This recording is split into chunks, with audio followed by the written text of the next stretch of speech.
Hello and welcome to Anatomy of Sex. I'm your host, Melanie Studley. What's up, guys? My name is Seth Studley. I'm a licensed marriage and family therapist. Today is a treat. We're bringing back an oldie but a goodie. Well, not that he's old. He's awesome. And Dr. Corey Allan, today we're talking about how you do sex is how you do life. And we got some tidbits in this one. You guys are going to love it. Let's dive in. This show is brought to you by getfaithful.com/anatomy of marriage. Go to that website to get hooked up with your own licensed personal counselor. COVID has been hard. You got some stuff, some anxiety, some adjustment disorders, maybe some depression, feeling overwhelmed. You need to talk to people, right? And take it from me, a therapist who has gone to see a therapist before. When you share your stuff with other people, it lessens your load, right? It helps you to process through stuff, undo old beliefs, all kinds of stuff, get some healing. So go to getfaithful.com/anatomy of marriage. Literally thousands of people are doing that and getting online therapy all across the nation. I want you to be one of those to get help and to find healing. Getfaithful.com/anatomy of marriage. Go there today.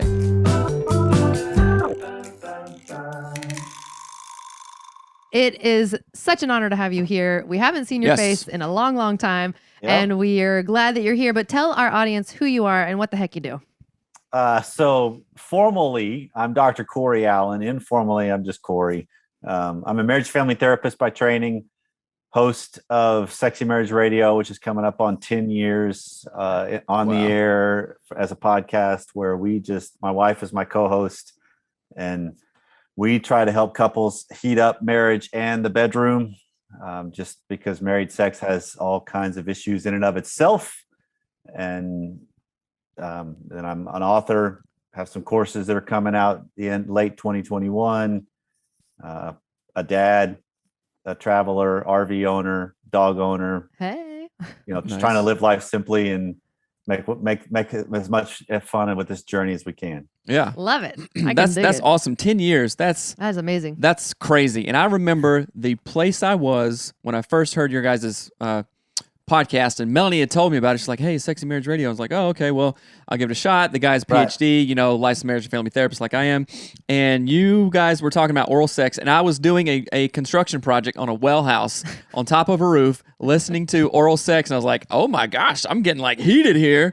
He wasn't listening to oral sex. He was listening to you talk about it. And the way that you guys were talking about it, and this was like probably a long time ago, 5 years ago or so. Had to be more than that. It was just like, oh man, other people are talking about this, and it was really educational, really freeing, and really enabling and normalizing too. And I think so many people love that aspect of what you do and your guys' show, because it does give like permission, like, oh my gosh, we can talk about this. I've never heard anybody say this thing before. But you guys can do more than talk about it. I want people to do it too, because it's enjoyable. Right. No, we just talk about it. Exactly.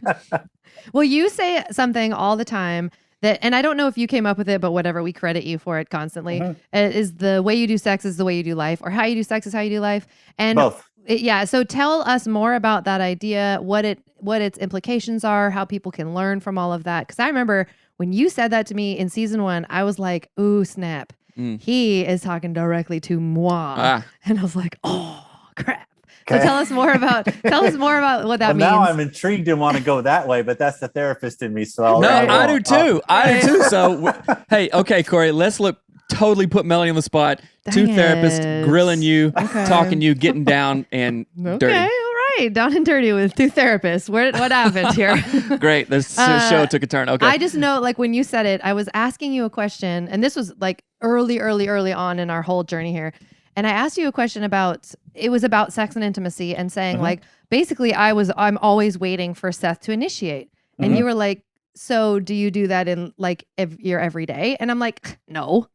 And you're like, well, are you sure? And then I sat there and thought about it. And I'm like, oh my gosh, he's completely right. Like I won't actually say the thing that I want, be the one to take the first move.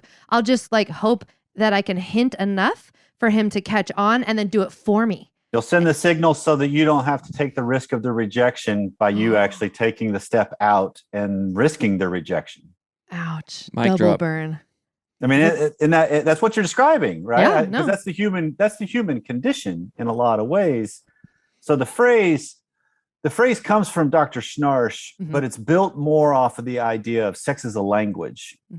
And if he has his whole approach, when you look at the real guts of how he would work with couples in their sex lives, is he talked about sex and how we do it as an elicitation window. That if you can look at what couples do, you'll get an idea of who they are. Because there's a reason of why we do what we do and why we don't do what we don't do. Right. And all of that is revealing of ourselves if we'll look at it that way. And so to me, it makes more sense in the idea of how I do sex is how I do life. And those are interchangeable, because I keep hearing all the time, couples, you guys probably do too, of we have a great marriage except our sex life. And I'm like, no, you don't have a great marriage then. Right? Because you're not talking about some of the undercurrent of things that are probably there if you have trouble with sex, because they're trying to rear their head in sex, but you figured out how to numb it in the rest of your life. And so the more I can start to just examine this idea of, okay, wait, what if sex is really just a language? What if I start looking at myself and how am I going about all of my life? How am I being risky or open or responsive or spontaneous or all of these things? Because if I'm not doing it in the bedroom, I'm not doing it in the other parts of my life too. I was going to say something. Don't you dare. I have so many things. Tapped his leg. He knows the sign. It's my turn to talk. It made me think of, because we often have clients that are that idea, like, well, we get along so great, but like our sex life is miserable and abysmal, and we fight about that one and only thing. And I'm thinking about it from a perspective of, if we looked at relationships just like daily life stuff, and we tried to tick it off the way that we tick off sexual acts or positions or frequency, how sort of void that would feel, right? So if I was like, well, I sat on the sofa with you and we talked while I drank a cup of coffee, so shouldn't that count as like love? And I sat and we went on a walk, and we may not have had a great time, but shouldn't that count as the right? But we do that weird checking off the boxes by actions in sex, but it has like a totally different. We would never accept that in marriage. Does that make sense? Yes. And so go ahead. It makes sense. But I'm gonna challenge we would never accept that, because we do accept that. That's true. That's why we call you. That's why we talk to you about this. Well, but it's that idea of, okay, because this is the one thing I wrote an article years ago that was called "What If Bad Sex Is Actually Good for You?" or something like that. I don't remember what it was called, but I was taking on the idea of bad sex and how it actually could teach you a lot. Because a lot of times I think a lot of couples are actually having bad sex because they're not tasting the sweetness of each other in it. They're just going through a ritual or an act or a physical thing, but they're not embodying themselves in the middle of it. And that's what you're describing is, how am I embodying myself in the way I do my life with my parent, with my family, with my kids, with my wife, right? And some of it is I just play roles. I make sure dinner's there at a certain time. I make sure we do the bedtime routine. But how much am I really engaged in it? And that's the difference that only I know, but also the people that I'm like a spouse will know if I'm really present or not. I mean, you guys have enough history. We've had these conversations before about, when one of you is just going through the motions or not, and whether it's in sex or not, the question becomes, do I have courage to speak up and say, hey, Seth, you're just here in body only. Where are you? Because sometimes that's scary to hear you're right, I don't want to be here. And that's a whole another can of worms that I don't want to deal with. And so it's just easier, just like, okay, we'll just get through it and then we'll move on to the next thing. And then I'll play like we're all fine. When are we really? Yeah. Man, so I have so many thoughts, and there's one saying, how you do anything is how you do everything, and kind of goes along with what you're saying, like how you do sex is how you do life. And I'm thinking in my own life of, or our own sex life, which is, fairly fine. It's amazing, Corey. Don't ask. No. Okay. But we don't have that kind of time. Corey. No. That was funny. No, just thinking around that, like how I show up in that, how I initiate or don't initiate. Right. And I think that oftentimes I see this in couples from doing therapy for a long time, and then even in our own lives, there tends to be some role reversal. Like, okay, the husband was in charge of this, or the wife was in charge of this for years and years and years, and then slowly a shift happens to where there's a role reversal. Like I used to initiate all the time and just whatever. And now it is the opposite way. And in our life, I used to also initiate a lot of stuff. family wise, vacation wise, business wise, let's do this. And now that is also shifting. So I'm thinking of like the actual truth of your statement of like, oh my goodness, where am I not showing up sexually? And that mimics and illustrates how I'm not showing up like in the family too. And not like I'm checking out, but I get you. You know what I'm saying? But I get you. And pause right here. I'll pick it up right where you are. Okay. Oh yeah, the dog. So you guys, for some behind the scenes, Dr. Corey. This show is brought to you by. We were dancing and laughing. I got you. No, but it's because what you're describing actually is our evolving and growing as people. That the more I can, because this is the one thing I believe, and I think this is why SMR is still around in a lot of ways, is because we've covered. I know we haven't got every topic, but we've got almost every topic of what couples can and can't do with each other, especially in a moral context. Yeah. Although we have talked about threesomes and, non-monogamy and all those kinds of things too. We're just not in favor of them because of a biblical framework. But this is about us growing and evolving as people and challenging ourselves, because I know where I am doing the best I can, and I know where I'm cutting corners. And then the sophisticated thing to me about marriage is the longer I'm with somebody, they know it too. Right? Because they've seen when I've really shown up for something and I'm engaged and alive and excited about it versus I'm just going through the motions. And what we do and what we don't want to do, because it takes a tremendous amount of courage, is point those suckers out sometimes, because that means it's self-indicting too. Right. Now, if Pam was to say something to me about, I feel like you just went through the motions on that, or let's go back to this, what you just made the comment earlier, Melanie, of I feel like I would send the signals and all those little things because I didn't want to take the risk. Well, it's become clear in Pam and I's marriage the last 2 years, when it just comes to overall adventure of life, trying new restaurants, going on different journeys, exploring things. She's the higher desire in that, but she wants me to lead it. Oh, wow. Right. And so there's this dilemma for her of like, I keep suggesting these things and they're not happening. And I'm like, exactly, because you are the higher desire. I don't want to do them the way you do. So if you want to make it happen, lead the charge, honey. She's like, yeah, but I'm uncomfortable. I know. I'm uncomfortable in things I'm the higher desire on, and lead the charge. That's the dilemma of this dynamic. And so it's just, the more that I can start to understand these things, the more I think we don't hold our partner as hostage for the things that are in my wheelhouse and are part of my autonomy. Right. So I really like this, because if we want something as an individual within the marriage or outside, career ambitions or whatever, it is incumbent upon that person to go do it. You know what I'm saying? Yeah, to at least seek it. Yep. To seek it, and then also to take ownership and also to not to place blame on those things if it doesn't happen. Right. So this is a new conversation, like, because oftentimes people email, oh, I'm higher desire, she's lower desire, or vice versa. And we're only talking about sex, right? So what are you also higher desire in? Is it travel? Is it new restaurants? Is it a higher desire to sit on the couch more than her or him kind of thing? And if so, where's the intersection? Highly to do nothing. Well, I mean, that's for legit. Yeah, no, I know. That's for some people. I think that comes like at the end of the day.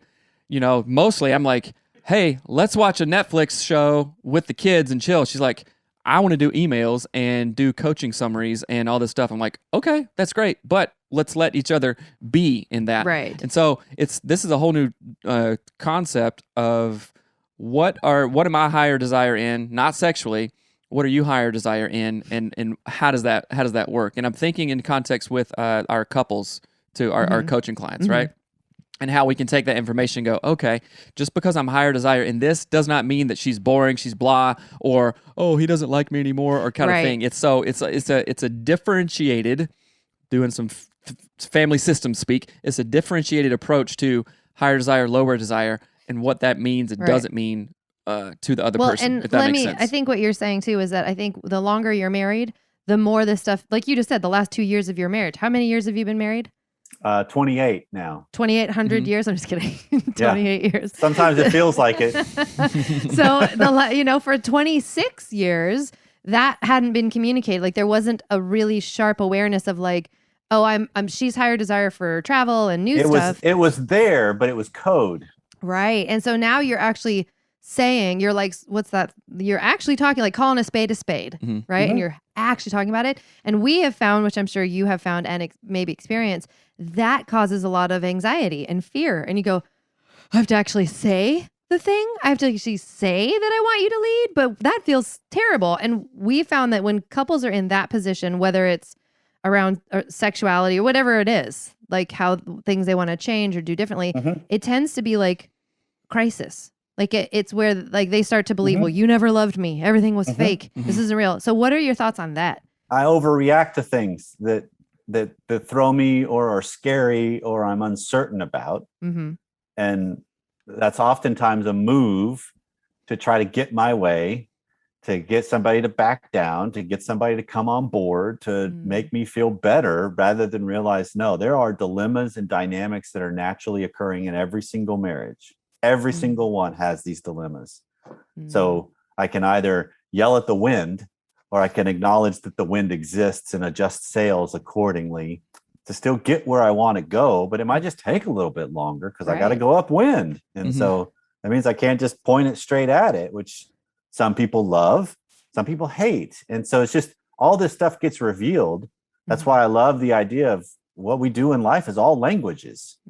Well, what we do in sex is a language. How we fight is a language. I mean, that's Gottman's work. It's just looking at the idea of, I could watch a couple fight and tell you if they're going to get divorced or not. That's because he learns the language. Right. Yeah. Not what they're saying, it's what they're doing and who they are in these things. And so we can't hide who we are in marriage. One of the phrases I love lately that I came from a colleague of mine is the idea of an intimate marriage. A truly intimate marriage is not for wimps. Because when I start to learn some things about my spouse, it's going to be scary. There's going to be things I'm going to figure out that she didn't care about all along. Right. And I thought she did. How? No, that means she doesn't care about me. No, it doesn't. It just means she doesn't care about that. Right. So what do couples do? Because there's a lot of diagnosis wise, there's a lot of like acute anxiety and adjustment disorder kind of things, right? When couples realize this, sometimes it puts us in a tailspin of like, well, what does this even mean? Or did he even love me? Or did she love me? And of course, that kind of coincides with, I think, a midlife crisis kind of thing, with the ages of our clients and personally, like some stuff that we've gone through. So what do couples do in that? And how can we remind ourselves, or how can we remind clients to be like, okay, just because you thought that she liked this for the last 15 years, that might be a knee-jerk reaction. That might be weird. Has she been lying this whole time? Or sometimes we do things just to make the relationship work, and like that was the best thing to do at the time, and right now doesn't work anymore. So what's your question? That was a lot of talking. I don't know where the question went. Sorry. I got it. You went therapist speak for a second. Right. Sorry. On what do we do as a clinician when this kind of realization hits the fan, if you will, because that's kind of one of the ways to think about it. How do you help somebody calm down to realize that's natural and normal? I don't try to help people calm down professionally. I try to come at them harder to let them realize this is what's been going on all along. What do you want to do about it? You're such a badass. You're so awesome.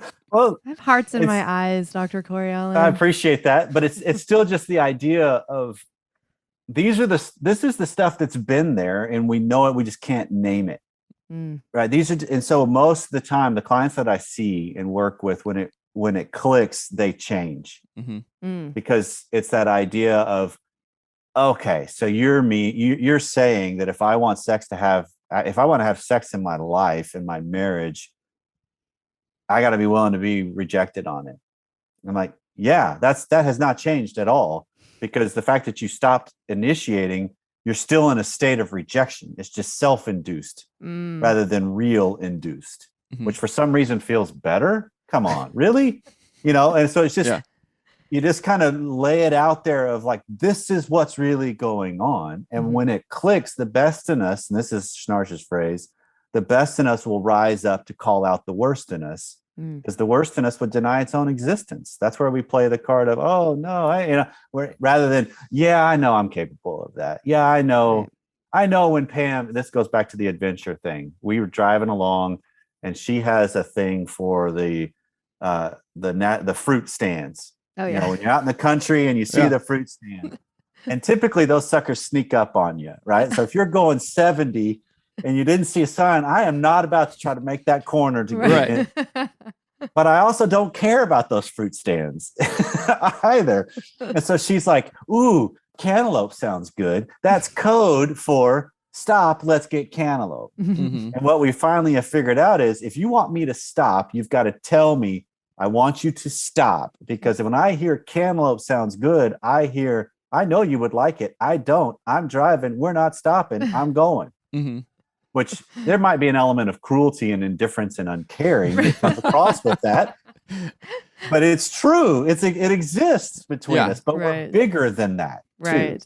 That is so funny. That reminds me, not that a month or two ago, there was we were going to bed. Seth was in bed already, and there was a blanket on his foot or something. And he's like, that blanket's heavy.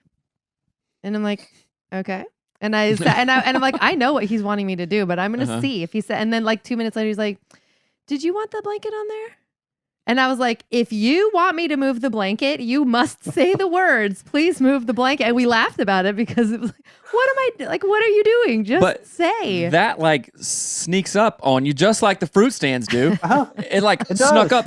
I didn't realize that that's what I was trying to do. Right. Yep. So, okay, I can look at that and go, okay, how do I overlay that with how I initiate or don't initiate sex, or how I talk about preferences? These are also things that are going on with the map you've got of Melody in your head is different than the woman that was climbing into bed that night too. Oh, that's good. Right? Because I've got a map of when I want to bring up something I know that could be contentious or conflictual at minimum with Pam. I got a map of 28 years of this woman that in times has not handled well and overreacted. So I can temper. And when she's like, don't dance around it, just tell me. And I'm like, yeah, I'm fighting the old you in my head for a minute. Hold on.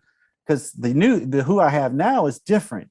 And we get tripped up on all of this to realize, okay, wait, I'm not just fighting the real time person. I'm also fighting all that's gone on, which then also feeds right into my family of origin, where maybe I didn't have a voice, or I had a volatile parent, or and so it gets put on that so all of this is going on. And that's why I love the idea of therapy at its core, or coaching at its core, to me, is just helping people get a better picture of, this is what's really going on. This is what I'm facing.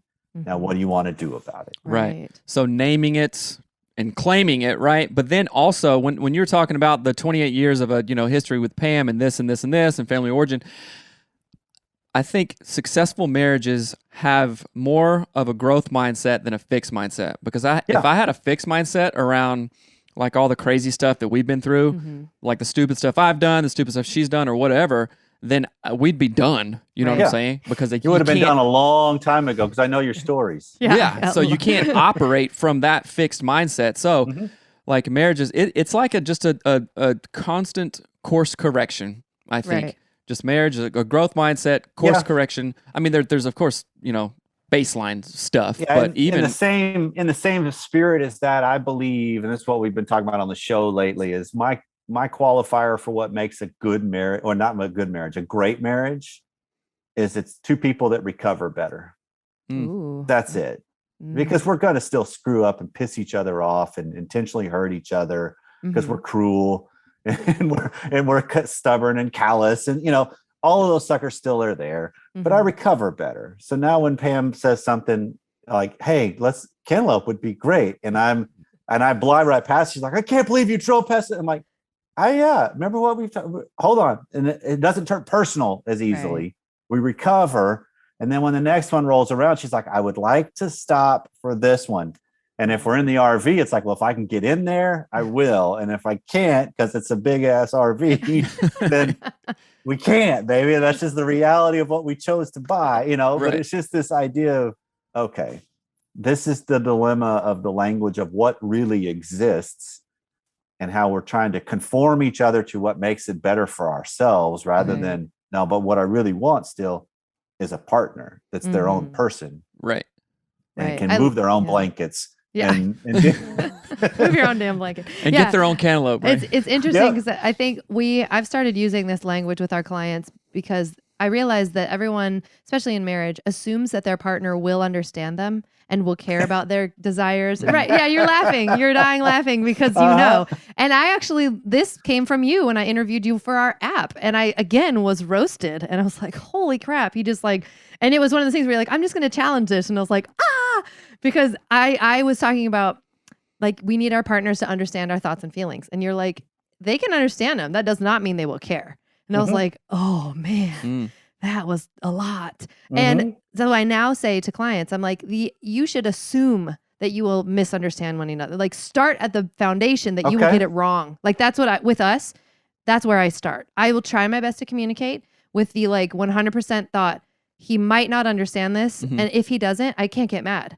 Why would I take it personally if he understood it incorrectly or whatever? And or you're not saying assume the worst, this dummy is just not going to even get it. You're not saying that, right? No, that's how I say it. No, I am not saying that. Some couples do. So I want to absolutely clarify they that. would. Right. What I'm saying is that if my first attempt at communication, my assumption is it might not go well. But if it goes well, awesome, right? Because people come in with the opposite thought, they're going to get what I'm saying totally. And then they don't get it. And they're like, oh. Yeah, I shouldn't even have to say what I want. They should just know. Right. Because they've been with me for all these years. And every cantaloupe stand we've driven past, I have wanted to stop. And I don't like cantaloupe like you do, honey. That's the reality of it. Right. And to sort of depersonalize that, the miscommunication is nothing personal. It really is not personal. And that's a hard pill for people to swallow. But once you get to that place, you go, we just didn't communicate clearly or we didn't understand one another. It's no big deal. It is no big deal.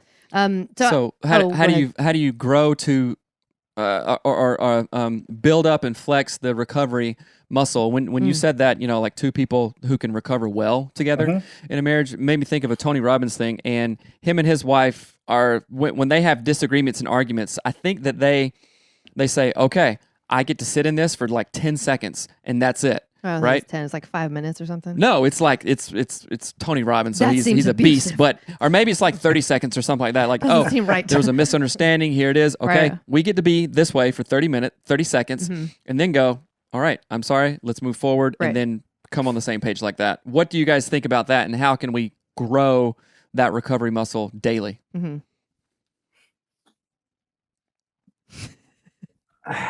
Okay. I have some issues. Or is that the wrong thing to even ask? I get what you're saying, but no, because part of the issue that I'm hearing is this idea of it's still built on the premise that we are in lockstep with each other, that we have the same goals and dreams and desires, and there's going to be quite a bit of overlap. Yes. But I don't cease to exist as an individual just because I got married. Right. And I think that's a spiritual concept too. I think when I have to stand at the judgment seat, I don't account for Pam. It's me, right? So I account for how I have conducted myself with her, but I'm not to blame for her. She's got her own thing. I got my whole thing. Thank the Lord and Jesus Christ, we're fine with that, right? Because that's what paid the price for it. But it's recognizing recovery to me is best on, okay, wait, that was a misunderstanding. Was I, maybe I wasn't clear. Maybe I danced around because that's my family of origin. Maybe I obfuscated or skewed or omitted some stuff, which is the real thing going on, or maybe I rammed it through, or so how am I owning my side of it better to see it as, okay, hold on, this is what I was looking for here. And then a lot of times it could be, oh, you know what, you're right. And then it kind of settles it because you realize what we're fighting about is stupid. You know, it's a blanket or it's cantaloupe or it's whatever. But you also are recognizing at the end of the day, what I want is somebody that's got their own autonomy, their own choice, their own voice, free will, freedom. And I think a lot of times the idea of we just got to move on is not acknowledging a dynamic that's going to still exist. That stuff always will rear its head. Right. You know, this happened to Pam and I in church the other day when I leaned over and said something because I felt like the preacher had a couple of different threads in a row bashing guys, and he was trying to take on both sides. But in that little thread, he wove together 4 all male centric men need to do better, which I hate. That it's true, but I hate it. Right. Right. Why do you hate it? But don't get him sidetracked. Let sorry. him tell the story. No, it's fair because I think that this is the preacher side of it. It's kind of just more of the funny shock value statement than anything. But it's like Mother's Day, women get applauded and lauded and they're revered. And Father's Day, you need to do better. And it's like, okay, hold on. Men's struggle is equally rough, just different. As a father, as a husband, as a male, it's yes, it's power. We've had it. You know, I don't want to get into the political side. Right. That got me derailed, but. It's the idea of I made a comment about, I feel like you were kind of, he's just picking on the guys. And she immediately, no, he's been getting both. And it, you know, so it was just kind of like, it took me, I was like, whoa, and so I had my hand on her leg at that moment and I pulled it back and I'm like, that hurt. And so there's just this tension between us for a second. Right. And it was about 5 minutes later when she put her hand back on my leg and it was just kind of like, okay, we just navigate that tension. We don't overreact to it. That's the recovery of it. It's just, it exists. It's true. What's my role in it? Okay. Now, do I want to keep going forward? That's the growth mindset. Now, what's my next step to recover or repair with this? Do I need to own something? Because how often do couples apologize for things that they're not responsible for apologizing for? Right? I'm doing it more as a move to just try to make the conflict go away a little bit better. So I feel better. Because there's no conflict, but I'm not addressing anything. Right. Which ultimately enables the other person to continue that behavior. Right. And it sets up the scenario when I do need to apologize for something legitimately, my word has no value in that because I've apologized for everything that I'm sorry that the sun went down too soon for you today. like I'm responsible for that. Right. Rather than I'm sorry you didn't take care of your time better to get all the crap done you wanted today. You know, right. That's kind of a code for a jab at him, but it's still no. I don't need to apologize for my mere existence in somebody's life. I need to apologize for the times where I've done something egregious that has hurt them. Right. And I think like even really even in the scenario of like the, you know, I think he's taking a jab at the guys and her going, no, he's talking about whatever, you know, that we can make meaning of that. We can go, oh, that it's all about meaning. Yep. Right. Yeah. Like we can pretend or make up. And that's what we find often. And something I've talked about a lot lately as well with clients is like, I could have made he could have made meaning about me not moving the blanket, not attuning to him. When really like, if you'd have just asked me to move the blanket, of course I would have done it. But he didn't. He said all these weird other things. And so, but he could have very well been like, yeah, Melanie doesn't love me. She's not, she doesn't care about me as much as someone else might. I could have made a false meaning out of that. Yeah. And so I would love to actually talk about that for a minute because you were saying like, I don't stop being an autonomous individual human being when I get married. And if I do things that offend him, that have nothing to do with him and are just like who I am as a human, and I'm not being amoral or bad or whatever, like that doesn't mean anything other than I'm not him. Like I'm not his carbon copy. Right. You know?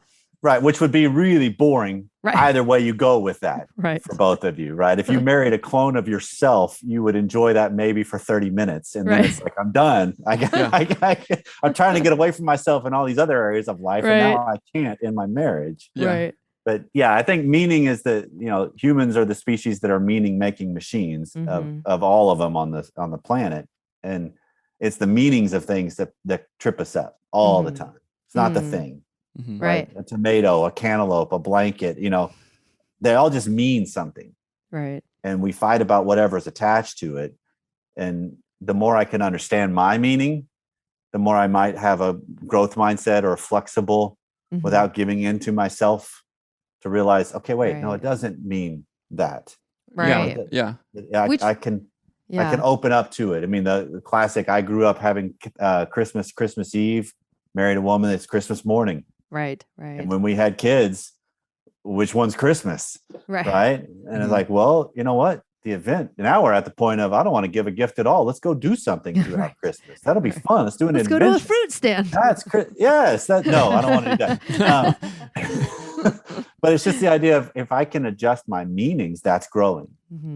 Right. And it's so weird because that seems so terrifying to people. Like if I is just challenge them it's and bonkers, say like, it actually is okay, it doesn't really mean anything, they're like, well, and then they'll start like, like drilling down into what it must mean. We've had an identity built on that meaning. And so I feel like if I give in on Christmas Eve, I am no longer honoring the Allan family tradition, and therefore I disrespected my entire family all the way through the tree. And I mean, how quickly we can spin off the rails rather than, actually, it was better because we could go do Christmas Eve with my family and Christmas morning with her family. It worked out perfect. And then we have to choose on one day. And, And a lot of times, like, so you could easily blame Pam for ruining Christmas, like you really could. And I think couples do this all the time. And we're certainly guilty of this.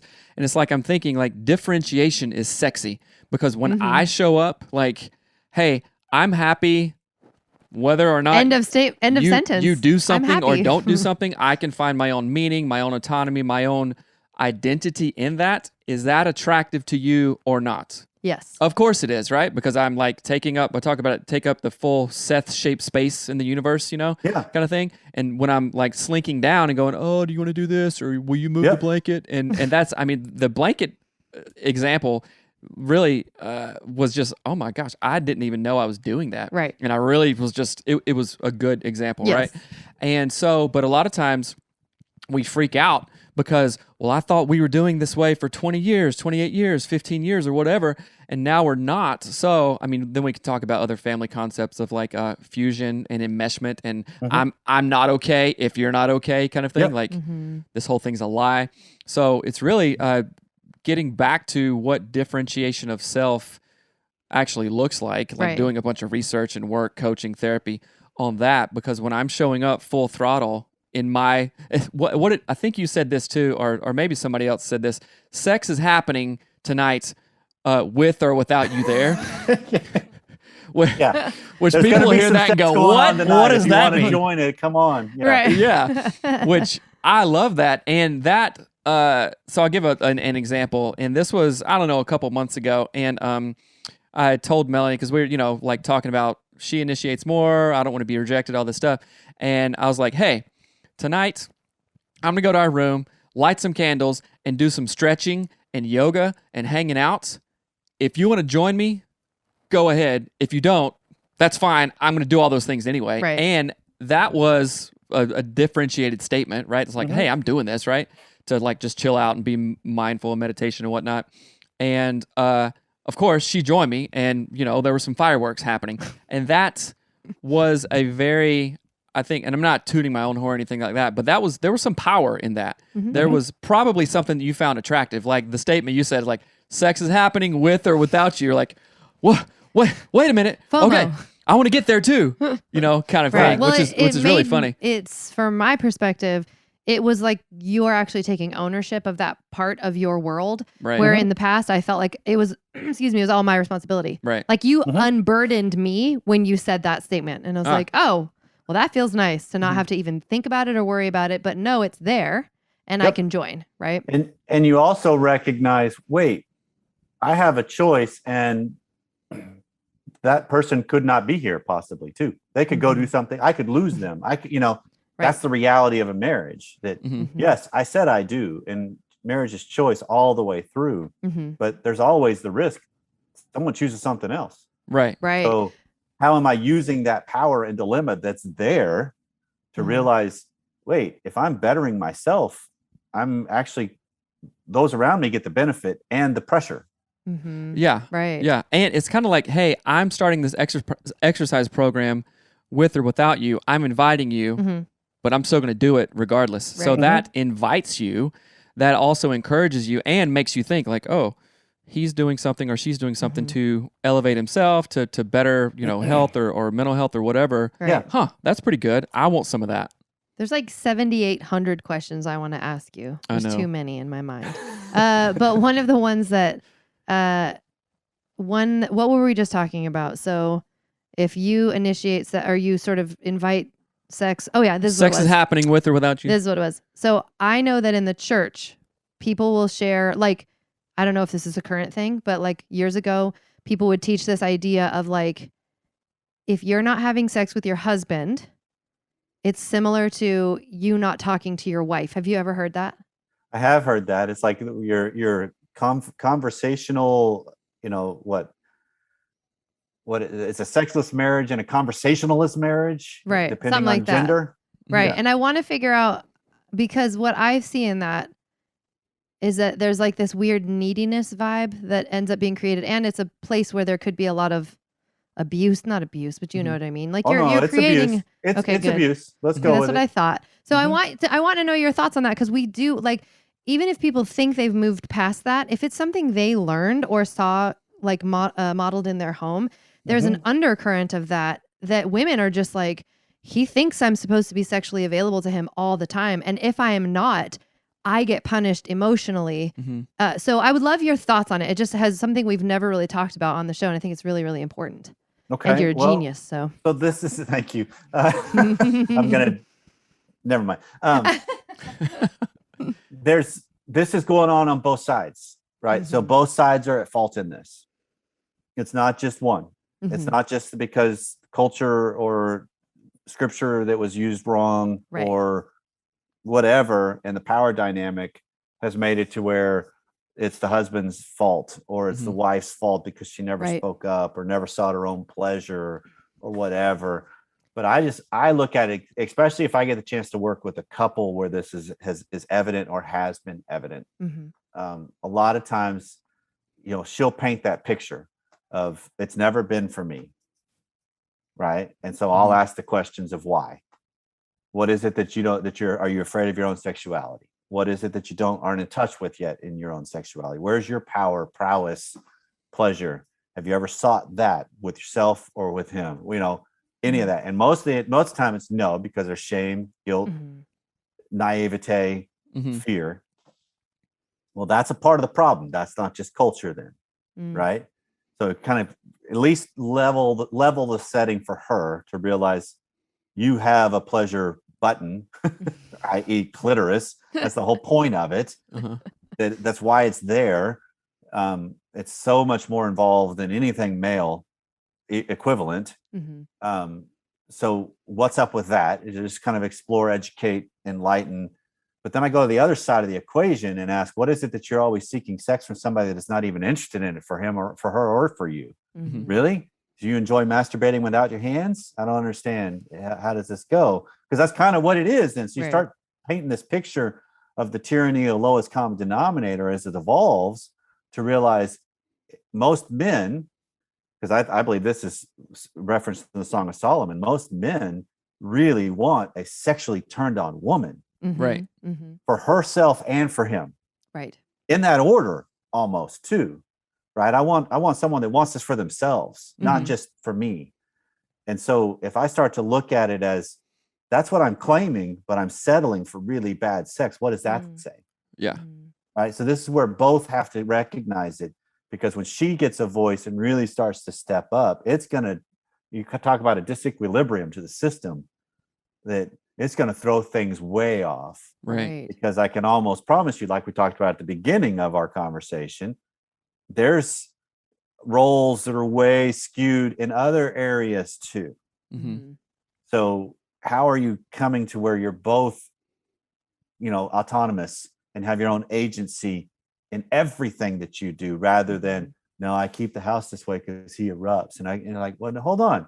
How do you stand up and say, you're not going to treat me poorly because I didn't get stuff in the dishwasher? Yeah, I didn't get it in the dishwasher. You have two good hands too. You can get, and I at least start to level set this thing, which that means I got some courage and I'm willing to take the hits, figuratively speaking, Right. for me standing up for where I am in my life, while at the same time acknowledging the dilemmas I've created by not speaking up or having a voice, or for settling for lousy sex or a woman that just is scared of me. Yeah. Right. what does that say? All of those are present. So how do I bring that to the surface more to then figure out what do couples really want to do about that? Because sometimes I think we get to a point where that's okay. There's a submissiveness, there's a service that comes both ways.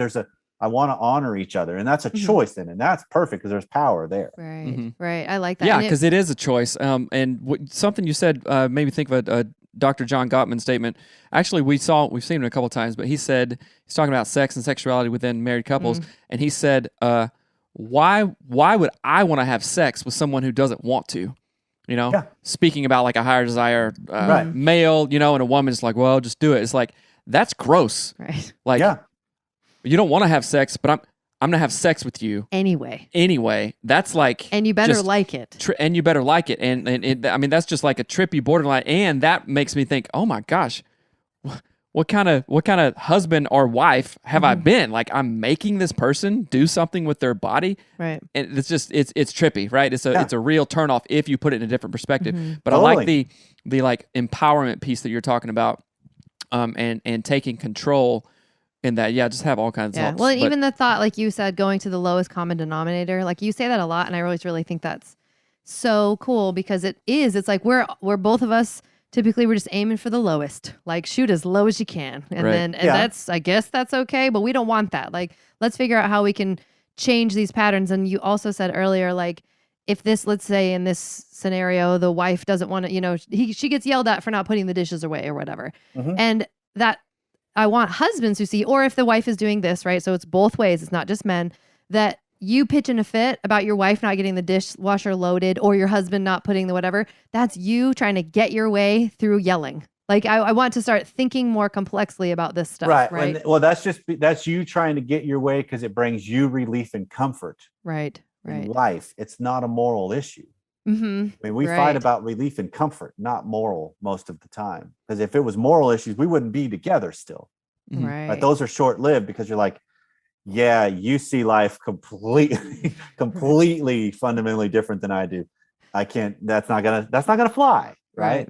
But the fact that I like a certain cleanliness to the house, that's just relief and comfort because that's what was modeled. That's what I like, you know, and that's what we fight about. And so the more I can see it, the more I need to ask myself, okay, wait, who am I in the way I handle this? Because this has come up in my marriage just recently, or twice in the span of about a month. Pam reacted as if I was punishing if I didn't get something right or whatever. And I'm like, after the second time, I was like, hey, babe, that's the second time you've brought this up.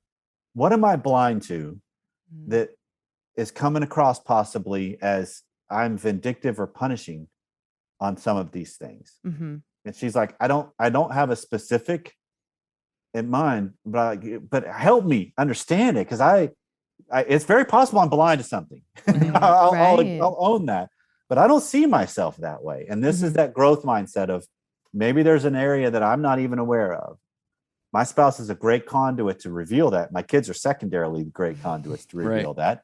But it's the more I can see that, the more I have a chance to really refine it to where now I do have energy. What you guys describe, I have serious power of, if I say I want to go do something, I'm worth being with to go do that. Versus, hey, I'm going to go set up this whole scenario for yoga. You're welcome to come. And you're like, fine, go. I'll take the break because I need to get away from you. You know, all that's good data to realize who are the two people involved also. Yeah. I love that. I like that a lot. And then also, if I set up that scenario, like, hey, I'm going to go like do yoga and whatever. If she doesn't show up, she chooses like, okay, I'm going to go watch a show that you don't want to watch, you know, or whatever. I can't get weird and butthurt about that and then hold that against her. You will, but it's just make sure you don't hold it against her. That's the difference, because I think this is about, we have to have our feelings. But how do I deal with them better? So I treat the people I care about. It's like the same concept of, Melanie, if you start initiating more because you realize this is what I really want, and then he rejects you because either you're poor at initiating or it's bad timing or he's just not interested, which all of that could be true in various times. Well, do you still treat him differently because you got rejected, or do you try to have a consistency to show, I think I'm worth doing this with? I think I'm I think I got a game going here, and I think that he's going to be missing out. And this is what's my self-talk and the meaning I attach. Right. That has a greater likelihood of drawing us up rather than going down to the lowest common denominator. Right. Your milkshake brings the boys to the yard, so. You were just waiting to get that line in there, weren't you? I want a t-shirt that says, I think I'm worth doing this with. I am worth doing this with. So I want to be respectful of your time. This has been so flippin' delightful, and like is going to help so many people. So I want you to share with our listeners where they can find you. If you want like courses that you're doing, tell them all the things. Okay. So the online home is smrnation.com. That stands for Sexy Marriage Radio. And so if they're listeners, they're part of the nation. So it's just smrnation.com. That's where everything is. The shows come out every Wednesday. No topic left unspoken of. It's listener driven more than anything. We get emails. This week's episode, as we're recording this, we actually talked about the whole world of consent in marriage, which that was a fun dialogue. And infidelity, if you're sexless, is that true? Is that really infidelity if it's a sexless marriage? And so just we try to take different slants at some of the different topics. But yeah, so we've got podcasts are out. There's a academy that you can get even more access to us. Obviously, I do coaching and counseling. Everything's online, so I work with people from all over the world.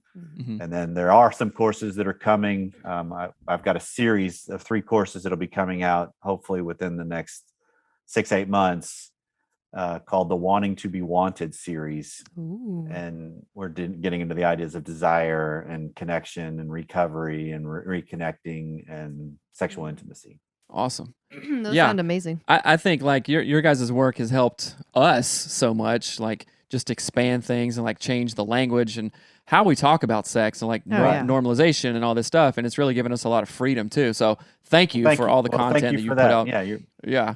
And we talk about the show all the time on our show. Yes. And thank you so much. One question: what's bringing you the jazz right now? Like you were talking about an RV and stuff. That's your kids it. are That's what's bringing me the jazz is an RV. Yeah, nice. So Texas is huge. So you just drive around. You just drive around Texas, or you go east or south or north? Where do you go? We used to have a fifth wheel that we got rid of right before COVID, having not knowing COVID was coming. It was stupid timing. Oh. Yeah. But we thought with stage of life, high schoolers, it's probably best to kind of start a new chapter, because we were doing month-long vacations in the summer as a family and just having a blast. And then COVID hit and we realized, man, getting out camping, getting out traveling, and we miss it. And so we actually bought one that's kind of the stage for Pam and I when we're empty nest, that it's a motorhome you drive. Yeah. And we've had it for just over 2 months and already put 6,000 miles on it. Whoa. That's awesome. Anytime we can go somewhere, we do in it as much as possible. So it just, during summer, we just try to steal as much time as we could. And it's so much fun. Just getting away, getting out in nature, go see things and do it as a family. That's a blast. Yeah. Right. RV life. That's fruit awesome. Stands, hashtag fruit stands, hashtag RV life. You should just buy cantaloupe before you like go on an RV thing. You're like, we hey, don't need to stop, fam. We've got that's some. probably smart. Like, go to the fridge. We can walk back there while we're driving. You can have your own. Come to my fruit stand. There you go. There it goes. Hey. Pull over for that though, right? So, yeah. Maybe not if it's out in the middle of nowhere. We can see what happens. Hey, yeah, why not? Oh my gosh. So, yeah, you guys go check out smrnation.com. Corey, it's always a blast to hang out with you. Thank you so much for coming back on the show. We love you. We love your stuff. Yeah. And thank you, far man. too long. Yes, Yeah. we'll have to do it sooner than later. All right. All right. Well, have a great rest of your day. All right, my man. Later. Bye. We hope that you enjoyed the show. If you want more Anatomy of Sex, you can join our Patreon group at patreon.com/Anatomy of Marriage. And over there, we talk about all the things. So if you want to hear all the things, become a Patreon supporter. It's super cheap. It's less than $7 a month, you guys. A whole month. And you get all kinds of extra content that we're not making available because it's to anyone else. Yeah. It's too much, right? So go to patreon.com/Anatomy of Marriage. All right. Have fun. We'll talk to you later. All right. Later, bye. guys.